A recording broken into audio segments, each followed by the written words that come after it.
Hello everyone, I am back again with a new topic. जैसे कि last time हम लोगों ने सबसे फर्स्ट लेक्चर में कवर किया था रैशनल नंबर्स। हमने उसके बेसिक कॉन्सेप्ट्स पढ़ लिए थे सारे, और आई होप कि घर पे आपने थोड़ा कोशिश की होगी क्वेश्चंस को सॉल्व करने की। सेकंड लेक्चर में मैंने linear equations in one variable start किया था। उसके हमने इंट्रोडक्शन पढ़ा था, बेसिक चीज़ें पढ़ी थी कि इक्वेशंस कैसी होती हैं, हम कैसे सॉल्व करते हैं, किस किस तरीके से सॉल्व करते हैं, क्या क्या चीज़ें होती हैं। थर्ड लेक्चर में मैंने उसी चीज़ को कंटिन्यू किया था, मतलब लीनियर इक्वेशंस के क्वेश्चंस ही मैंने आगे आपको डिस्कस किए थे आपके साथ, ताकि आपको उसका बेसिक कॉन्सेप्ट समझ में आए। कॉन्सेप्ट तो चलो ठीक है, समझ में आ गया है, but the main thing is that कि क्वेश्चंस हमसे बन रहे हैं या नहीं।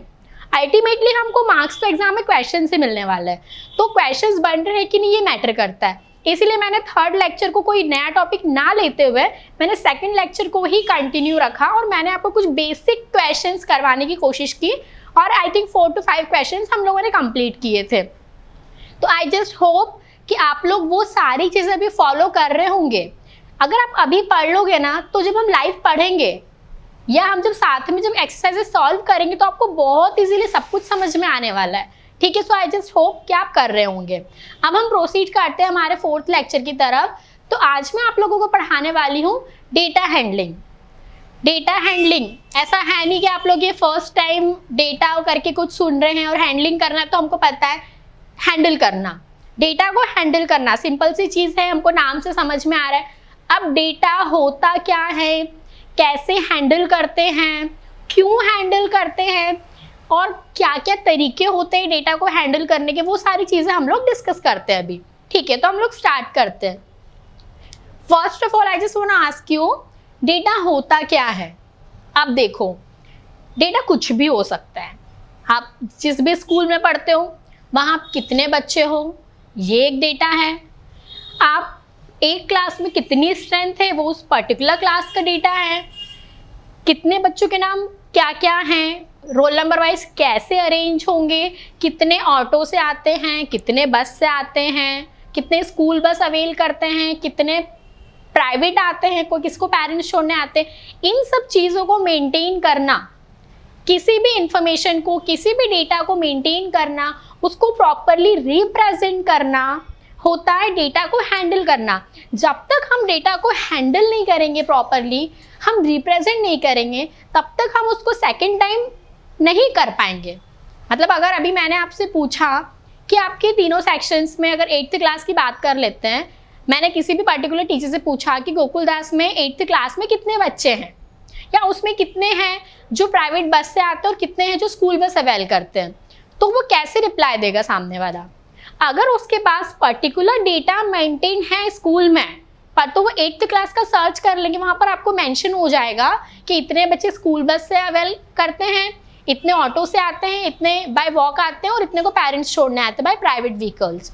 तो इस तरीके से अगर हमको कोई इन्फॉर्मेशन बाद में चाहिए इजी वे में, बात समझ रहे हो, इजी वे में अगर हमें कोई भी इंफॉर्मेशन चाहिए, तो हमको उस डेटा को प्रॉपरली रिप्रेजेंट करना होगा, प्रॉपरली हमको उस डेटा को हैंडल करना पड़ेगा।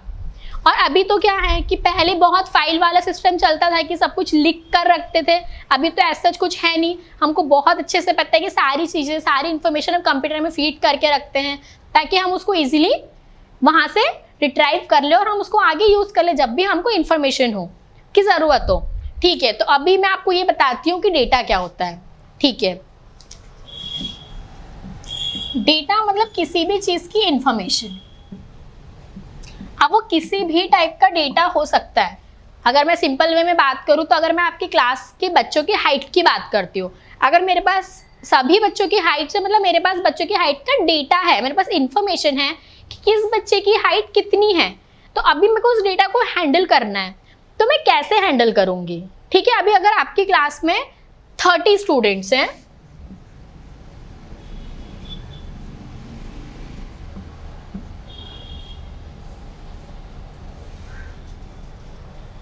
ठीक है, तो अभी मुझे उनकी हाइट मेंटेन करनी है। ठीक है, तो हम उसको हैंडल करेंगे एक तरीके से। ये एक केस हो गया, इसको हम इजीली रिप्रेजेंट कर सकते हैं। कैसे, अगर हम एक रेंज बना लेंगे, तो वो टॉपिक मैं आपको इसके बाद बताती हूँ। इसके पहले मैं आपको एक सिंपल सी चीज समझाती हूँ, टैली मार्क्स। और टैली मार्क्स के भी पहले एक चीज आती है पिक्टोग्राफ। वैसे ये चीज बहुत बेसिक है दोनों, और आप 7th में 6th में ये चीज पढ़ चुके हैं, हम जस्ट एक बार रिवाइज कर रहे हैं, मतलब एक हायर लेवल की तरफ जाते जाते जो नीचे वाले लेवल की चीजें होती हैं एक बार वो जस्ट रिवाइंड कर लेते हैं। तो मैं बात कर रही हूँ पिक्टोग्राफ की, पहले हम लोग ये डिस्कस कर लेते हैं। अभी पिक्टोग्राफ में क्या है, पिक्टो, अभी ग्राफ का मतलब तो आप सभी को पता है कि ग्राफ क्या होता है।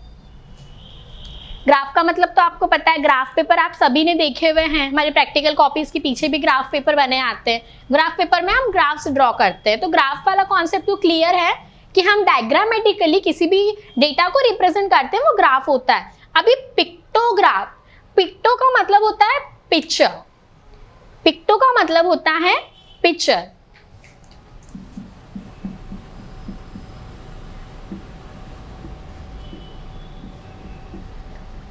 तो अभी मैं पिक्टोग्राफ को क्या बोल दूं, ऐसा ग्राफ जिसमें पिक्चर्स के थ्रू बनाऊंगी।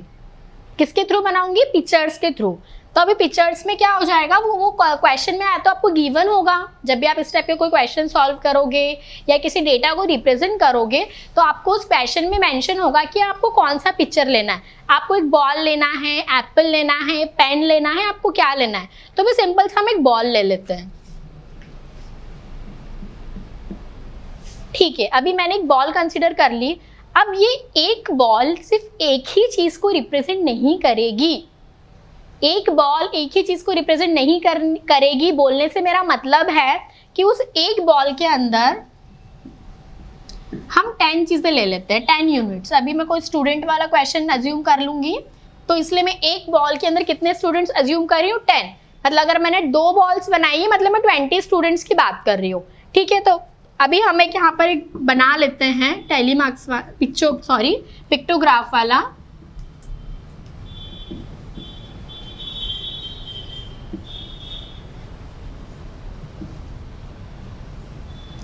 अब हमको रिप्रेजेंट करना है, कोई तो क्लास है उसमें टोटल स्टूडेंट्स हैं 50। आप आपकी क्लास अज्यूम कर सकते हो कि आपकी क्लास में 50 स्टूडेंट्स हैं और उन 50 स्टूडेंट्स में अलग अलग बच्चों को अलग अलग स्पोर्ट्स पसंद हैं, ठीक है। अगर मैं क्रिकेट की बात करूं, उसके बाद हम हॉकी ले लेते हैं, बेसबॉल, और गर्ल्स के लिए हम कोई भी 4 गेम है, मैंने बेसिकली कोई भी रैंडम उठा लिए 4 गेम्स, क्रिकेट, हॉकी, बेसबॉल और खो खो। अब इन 50 स्टूडेंट्स में जरूरी है कि सभी के सभी को एक ही स्पोर्ट्स पसंद होगा, नहीं। ऑब्वियसली सबकी अपनी अपनी पसंद होती है स्पोर्ट्स को लेकर, मतलब लाइफ में हर चीज को लेकर सबकी अपनी अपनी पसंद होती है। तो 50 में से यहाँ पर क्रिकेट पसंद है 20 को, हॉकी पसंद है 10 को, बेसबॉल भी पसंद है 10 को, और खो खो भी पसंद है 10 को। इस तरीके से क्लास के बच्चों को ये सारे गेम्स पसंद हैं। 20 बच्चों को क्रिकेट पसंद है। अभी मैं यहाँ पर कौन सा पिक्चर यूज कर रही हूँ उसको रिप्रेजेंट करने के लिए, पिक्टोग्राफ, ठीक है। और पिक्टोग्राफ में मैंने एक बॉल यूज किया है एज ए पिक्चर, तो और एक बॉल रिप्रेजेंट करिए 10 स्टूडेंट्स को। तो अगर मेरे 20 स्टूडेंट्स को क्रिकेट पसंद है तो मैं 20 स्टूडेंट्स के लिए 2 बॉल्स बनाऊंगी। कितनी बॉल्स बनाऊंगी मैं, 2 बॉल्स। तो आप इजीली बता सकते हो बिना ये वाला कॉलम देखे कि मेरे क्लास में क्रिकेट 20 स्टूडेंट्स को पसंद है ना। उसके बाद अगर हॉकी की बात करें तो यहाँ पर एक बॉल होगी, फिर यहाँ पर एक बॉल होगी, फिर यहाँ पर एक बॉल होगी, ठीक है। अगर आपने बोला कि मैम अगर किसी को 15, मतलब अगर कोई मिडिल नंबर आ जाता तो उस टाइम पर हम कुछ नहीं करेंगे। अगर यहाँ पर 15 होता, मतलब 55 होता अगर टोटल स्टूडेंट्स, तो हम यहाँ पर आधी बॉल बना देते हैं। तो हो जाता है कि अगर फुल बॉल 10 को रिप्रेजेंट कर रही है तो आधी बॉल ऑब्वियसली 5 स्टूडेंट्स को रिप्रेजेंट कर रही होगी। बट हाँ, इजी है, थोड़ा सा बच्चों जैसा है पिक्टोग्राफ, मतलब देख के ही लग रहा है कि थोड़ा बच्चों जैसी चीजें हैं। अभी हम बड़ी क्लास में आ गए तो एज सच ऐसी चीजें हमसे एग्जाम में भी नहीं पूछने वाले हैं, ये तो छोटी क्लासेस में हमने पढ़ा है, so we are just revising it. अभी इसके ड्रॉबैक क्या है, हम तो इसके थ्रू भी डेटा रिप्रेजेंट कर सकते हैं, बट एक होता है ना एक्यूरेट। क्या मैंने आपको 21 बोला तो आप किस तरीके से बॉल को रिप्रेजेंट करोगे, आप उसका थोड़ा सा हिस्सा बनाओगे? नहीं ना, दैट इज नॉट पॉसिबल। तो यही ड्रॉबैक है पिक्टोग्राफ का कि वो हमको एक्यूरेट रिजल्ट नहीं देता है, हम लार्ज अमाउंट के डेटा को पिक्टोग्राफ से रिप्रेजेंट नहीं कर सकते हैं। तो अभी हम देखते हैं कि इसके आगे और किस किस टाइप से हम डेटा को हैंडल कर सकते हैं। तो फर्स्ट था हमारा पिक्टोग्राफ।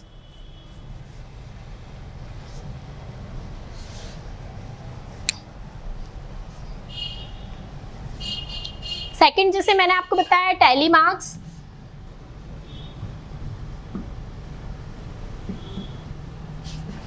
टैली मार्क्स तो बहुत क्वाइट मतलब इजी टॉपिक है और इजीली आपको समझ में भी आता है।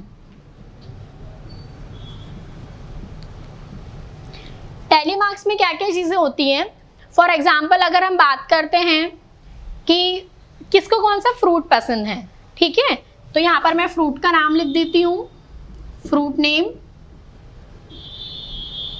यहाँ पर हम नंबर ऑफ स्टूडेंट्स हैं, मतलब कि जो हम रिप्रेजेंट करेंगे टैली मार्क्स का यूज करके, और ये फ्रीक्वेंसी है।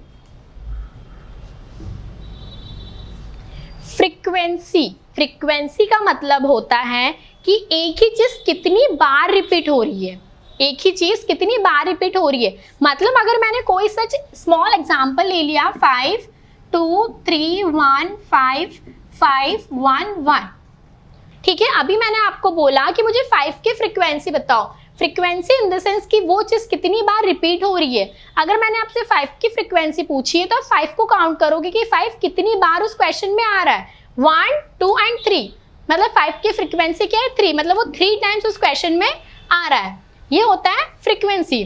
नाउ सेकेंड चीज, अगर मैंने फ्रूट नेम बोला एप्पल, मैंगो एंड बनाना,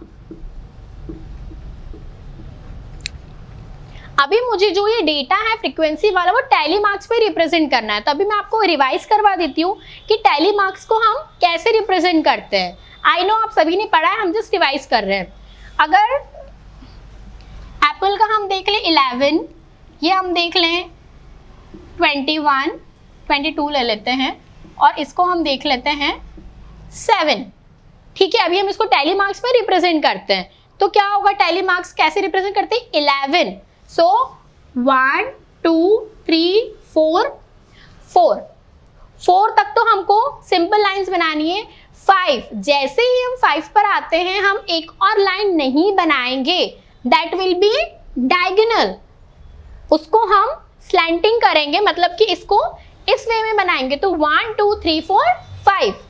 अभी जब हमको इसके आगे बढ़ना है तो हम 6 से स्टार्ट करेंगे, 6 7 8 9 अगेन 10, मतलब जितने भी 5 के मल्टीपल्स होंगे वहां पर हमको लाइन को क्रॉस कर देना है, डायगोनल टाइप बनाना है।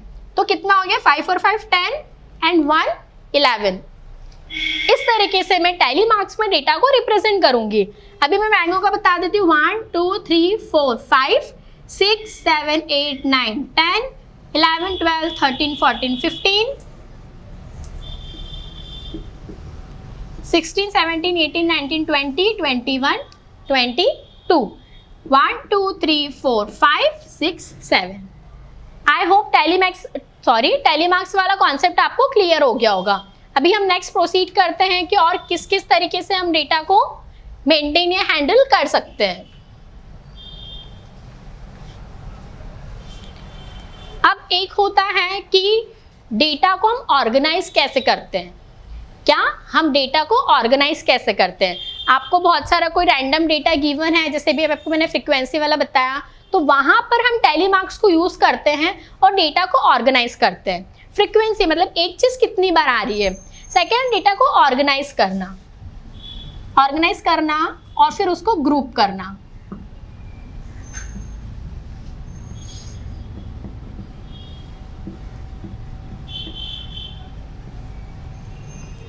अभी हम कुछ रैंडम कुछ तो चीजें ले लेते हैं, मतलब लेटर्स ले लेते हैं अल्फाबेट के। ए,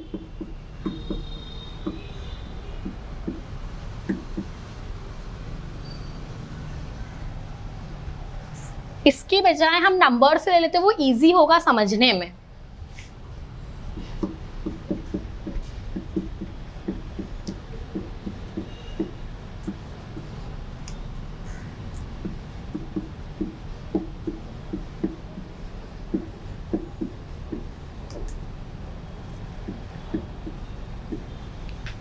ये कुछ रैंडम नंबर्स है जो मैंने ऐसे एग्जांपल ले लिए। अभी हमको इसकी ग्रुपिंग करनी है। क्या करनी है? इसकी ग्रुपिंग। तो अभी हम ग्रुपिंग कैसे करेंगे?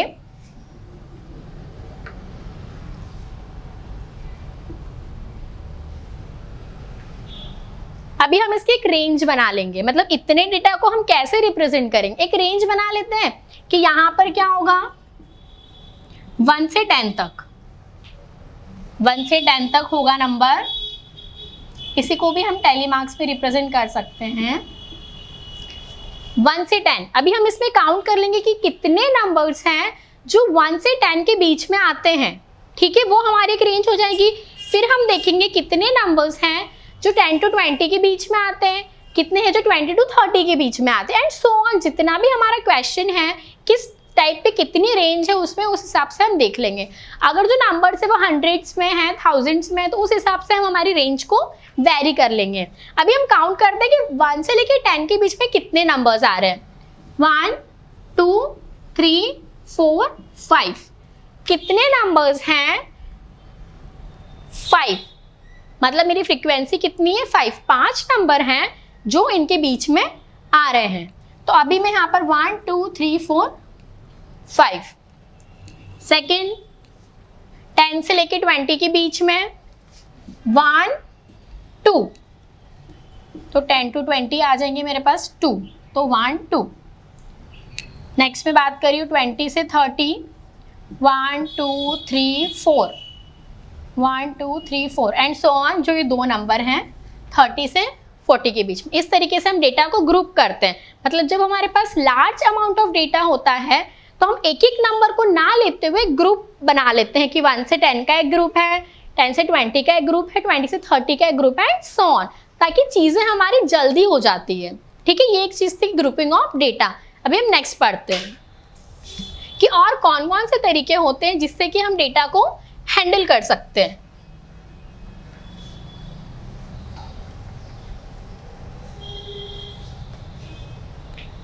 ठीक है, बार ग्राफ, नाम तो आप लोगों ने सुना ही होगा, बार ग्राफ।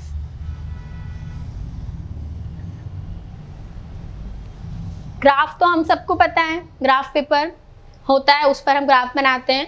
बार, बार मतलब बार्स,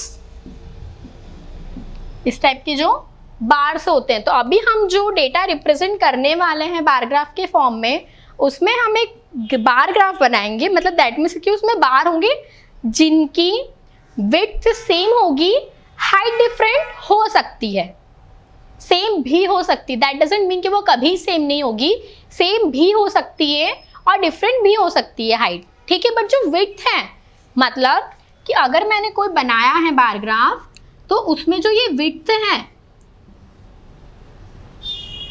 मेरी जो ये वाला है पोर्शन, ये सेम होना चाहिए। दैट इज द कंडीशन कि बार ग्राफ में मेरे जो बार्स के अंदर वाला है लेंथ वो, और जो बीच का डिस्टेंस है वो,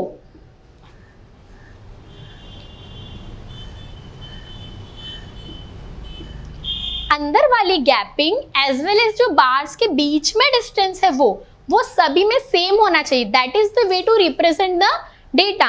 अभी मैं रैंडमली बोर्ड पर बना रही हूँ तो आपको लग रहा होगा कि हाँ थोड़ा सा आगे पीछे है, दैट्स ओके। बट जब आप सेम चीज, सेम ग्राफ को आप एक ग्राफ पेपर पर बनाते हैं तो एग्जैक्टली वहां पर बार्स बने होते हैं। एक एक पॉइंट होता है, मतलब 1 से लेकर 10 के बीच में आपको 0.1 2 3 4 5 6 7 8 9 10, तो वहां पर आप इजीली एग्जैक्ट चीजें बना सकते हैं। तो ये चीजें आपको यहाँ पर दिख रही होगी, बट जब आप इसको ग्राफ पर बनाएंगे तो वो बहुत क्लियर आएगा और बहुत एग्जैक्ट होता है। ठीक है, तो अभी इसका एक क्वेश्चन देख लेते हैं हम कि हम कैसे रिप्रेजेंट करते हैं। अभी हम आपकी क्लास का कोई डेटा ले लेते हैं कि टोटल स्टूडेंट्स 60 हैं।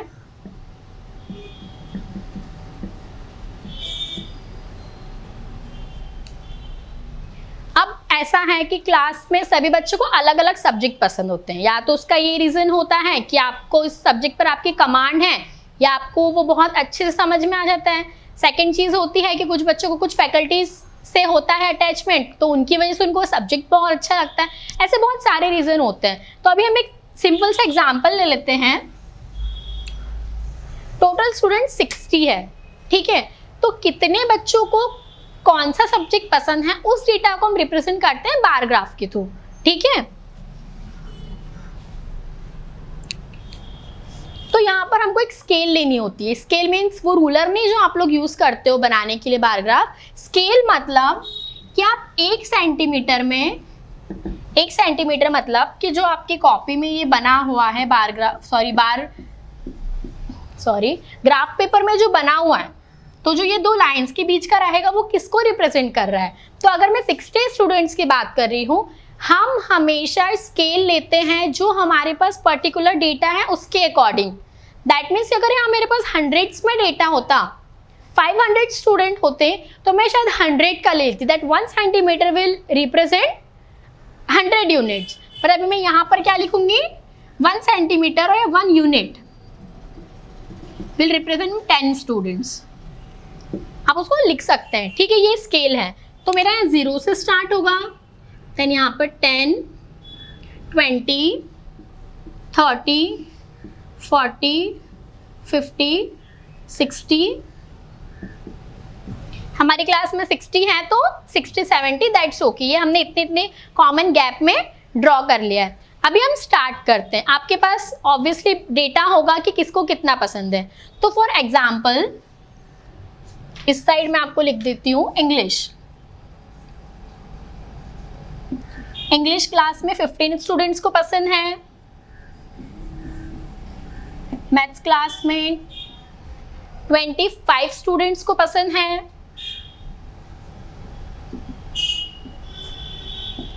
साइंस क्लास में 10 स्टूडेंट्स को पसंद है।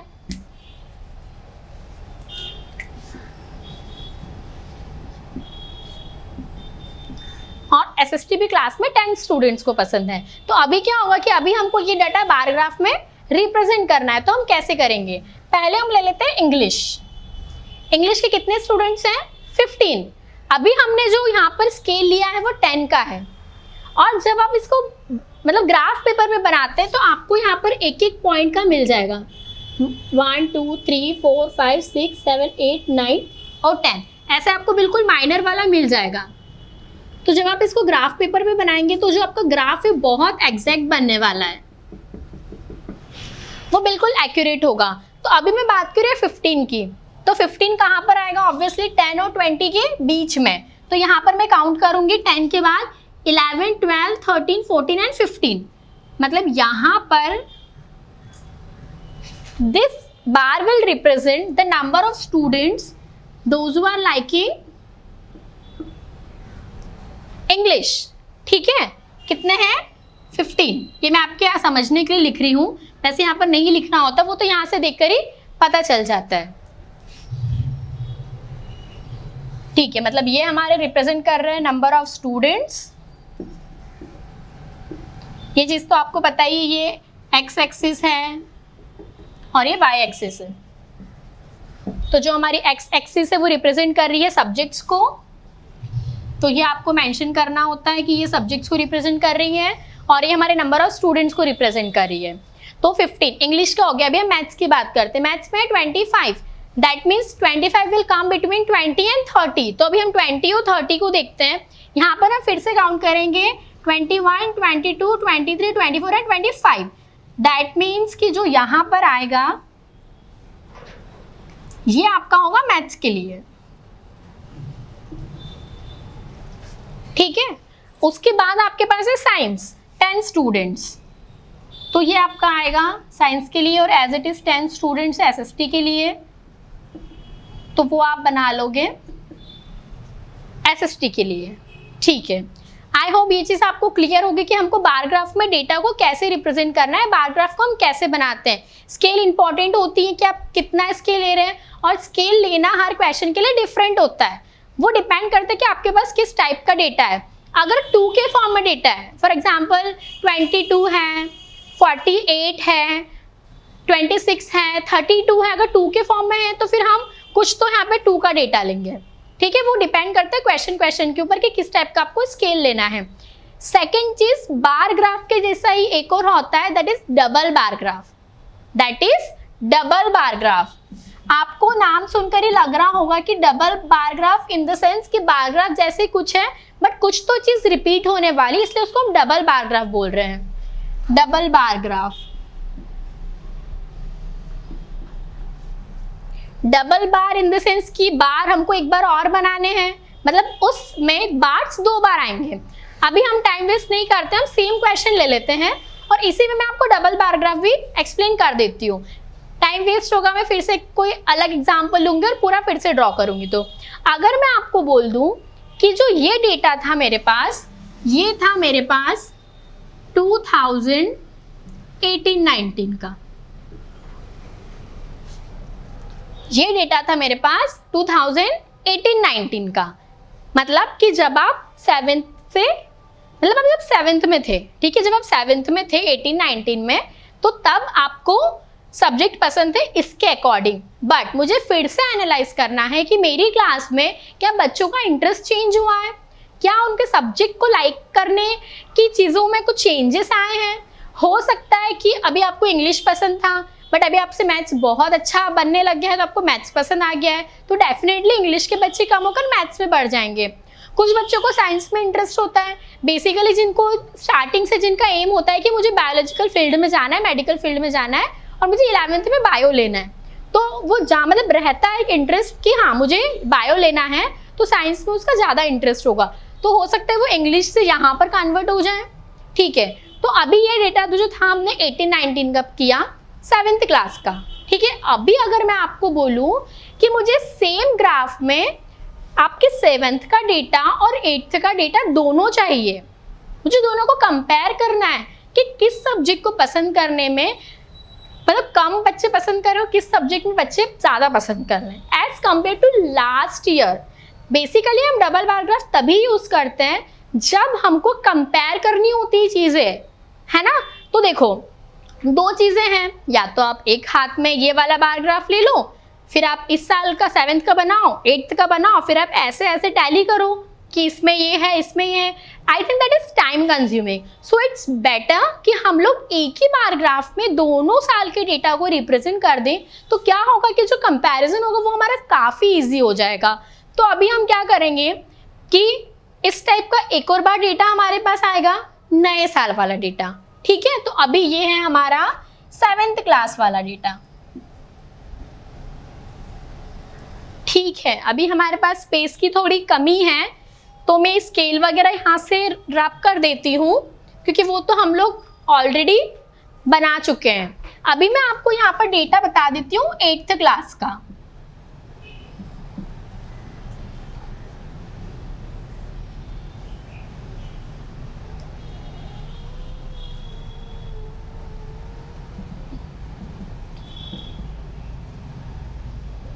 सेम सब्जेक्ट्स होंगे डेफिनेटली, तभी हम चीज़ों को कंपेयर कर पाएंगे। तो पहला सब्जेक्ट था हमारा English, second was maths, third used to be science and fourth one is SST.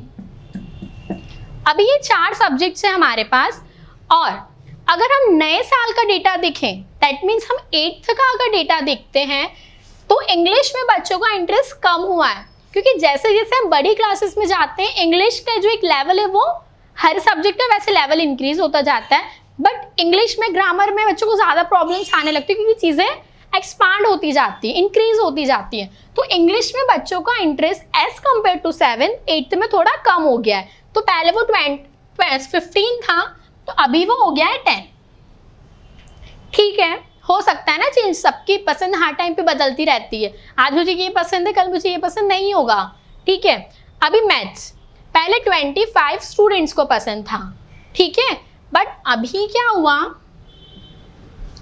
दो बच्चे ऐसे हैं जिनको मेडिकल फील्ड में जाना है, तो उन्होंने साइंस में इंटरेस्ट लेना ज़्यादा कर दिया है, तो वो साइंस की तरफ शिफ्ट हो गए हैं। और साइंस में कितने थे, 10 स्टूडेंट्स थे, तो जो इसके 5 हैं और इसके 2 हैं, मतलब 17, तो ये हैं 17। एक बार टोटल करके देख लेते हैं कि टोटल 60 ही हैं, दैट इज 10, ठीक है, 60 स्टूडेंट्स यहाँ पर भी हमारे कवर हो गए हैं। अब क्या हो रहा है, पहले 15 थे, अब 10 हैं, 25 थे, 23 हैं, 10 हैं, 17 हैं, 10 हैं और 10 है, मतलब एसएसटी में बच्चों का इंटरेस्ट एज इट इज़ है। अब ये डेटा तो बेसिकली बहुत छोटा है, तो आपको लग रहा है कि इसमें हमको बार ग्राफ या डबल बार ग्राफ बनाने की ज़रूरत ही क्या है, ये तो हम ऐसा देख के भी बता सकते हैं, but that is not the thing. यहाँ पर डेटा आपको समझाने के लिए सिर्फ 4 ही सब्जेक्ट्स का लिया हुआ है। अगर मुझे ये पूरा डेटा पूरी स्कूल का चाहिए हर साल का, तो क्या आप इसको देख के बता सकते हो? नहीं, यहाँ पर हमको ग्राफ प्लॉट करना ही पड़ेगा, that is an essential thing. तो अभी हम इसका सेम इसी ग्राफ में हम इसी को भी बना लेते हैं, तो वो हमारा क्या बन जाएगा, डबल बार ग्राफ। तो अभी मैं इंग्लिश के लिए ग्राफ तो एज इट इज बना हुआ है, स्केल भी सेम है, नंबर ऑफ स्टूडेंट्स भी सेम है और मेरे सब्जेक्ट्स भी सेम है। इंग्लिश 10, अभी मैं यहाँ पर 10 के लिए बना लेती हूँ। अब जरूरी नहीं है कि जो इतना गैप है आपको नेक्स्ट वाले में उतना ही लेना है, ठीक है, बट दैट इज गुड कि अगर आप एग्जैक्टली उसको बिल्कुल सही बनाते हो तो। बट यहाँ पर मेरे पास स्पेस नहीं है, तो मैं इसको हाफ ले लेती हूँ उसका, ठीक है। अभी मुझे कैसे पता चलेगा कि कौन सा 2000 कौन सा 7th क्लास का है, कौन सा 8th क्लास का है, तो मैं यहाँ पर मेंशन कर दूंगी कि जो मेरे 7th क्लास का डेटा है वो सिंपल है और जो मेरा 8th क्लास का डेटा है वो मैंने उसमें शेडिंग कर दी है। तो अभी क्या होगा, मैथ्स में है 23, तो अभी 20 से 21 का 21, 22, 23 यहाँ पर आएगा। साइंस में 17,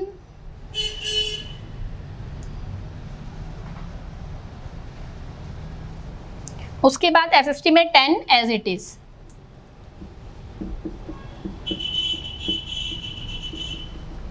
तो यहाँ पर देखकर आप इजीली बता सकते हो 2017, 18, 19 और 19, 20 में बच्चों के जो सब्जेक्ट्स को पसंद करने की है वो कितना चेंज हुआ है 7th class as compared to 8th class. ये होता है हमारा डबल बार ग्राफ। एक बहुत इंपॉर्टेंट चीज़ होती है इसके बाद जो बेसिकली हमको इस चैप्टर में कवर करना है, और है बहुत से क्वेश्चंस हैं जो हमको सॉल्व करने हैं इसके बेसिस पर, दैट इज पाई चार्ट। जैसे ही हम आगे एक्सरसाइज के क्वेश्चन सॉल्व कर लेंगे तो आपको समझ में आने लगेगा कि चीज़ें होती कैसे हैं। जब हम लाइव पढ़ेंगे सेम चीज़ सेम चैप्टर्स को, इंट्रोडक्शन में मैं आपको सबको समझा चुकी हूँ, हम लोग आगे क्वेश्चंस करेंगे। अभी हम पाई चार्ट देखते हैं। Pie chart, pi, choco pi, that means वो लोग आप सबको पता है चोको पाई क्या होती है, that is circular in shape, that is in this way. Pie chart मतलब ऐसा चार्ट जिसको हम सर्कुलर वे में, एक सर्कल के फॉर्म में हम उसको रिप्रेजेंट करेंगे जो भी डेटा होगा।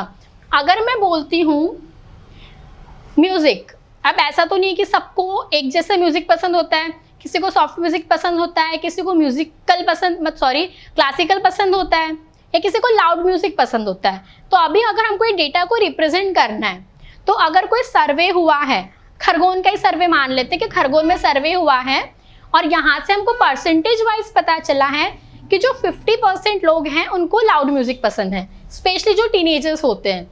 तो जो 50% लोग हैं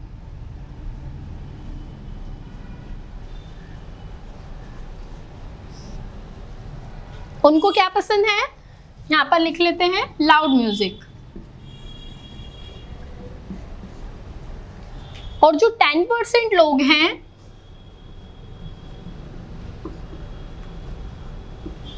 उनको पसंद है सॉफ्ट म्यूजिक। और जो 30% लोग हैं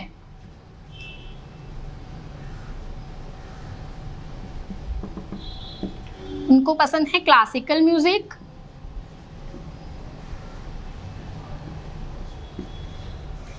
ठीक है, अब बचा कितना हमारे पास 50, 30, 80, 10, 90 और जो 10% लोग हैं उनको अदर टाइप ऑफ म्यूजिक्स पसंद है। मतलब इन 3 टाइप्स के अलावा जो अदर होता है, जितने भी आते हैं उन सब में आते हैं अदर टाइप्स, जिनको 10% लोगों को वो पसंद है। अब अगर मुझे डेटा रिप्रेजेंट करना है पाई चार्ट के फॉर्म में, ये तो परसेंट के फॉर्म में हो गया है, ठीक है। अभी मुझे क्या करना पड़ेगा, अगर मुझे इस सर्कल में रिप्रेजेंट करना है डेटा को,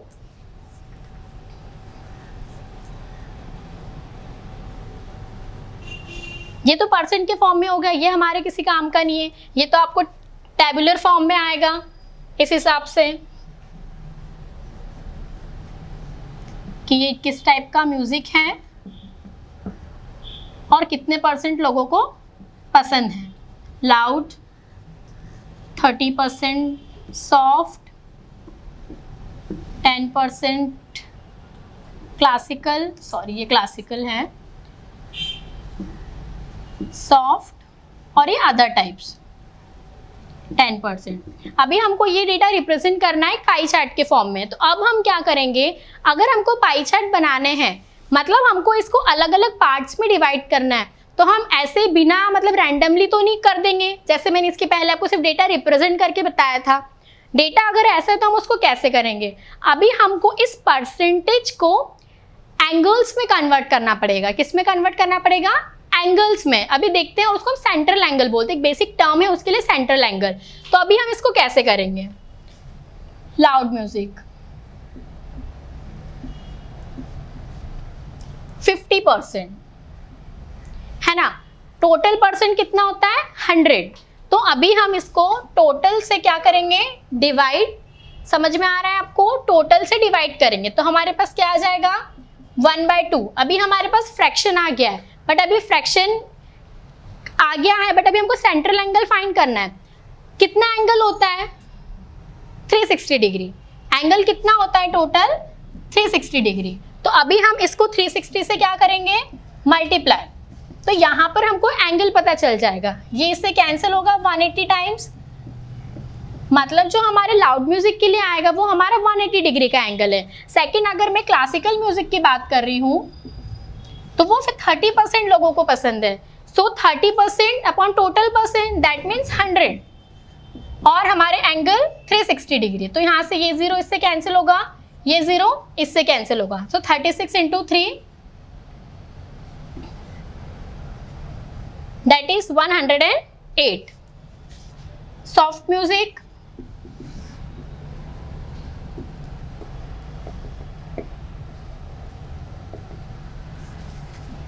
10%, 10/100 × 360, ये 2 0 इससे कैंसिल होंगे, 36 डिग्री। और उसके बाद अदर भी 10% है तो वो भी सेम आ जाएगा।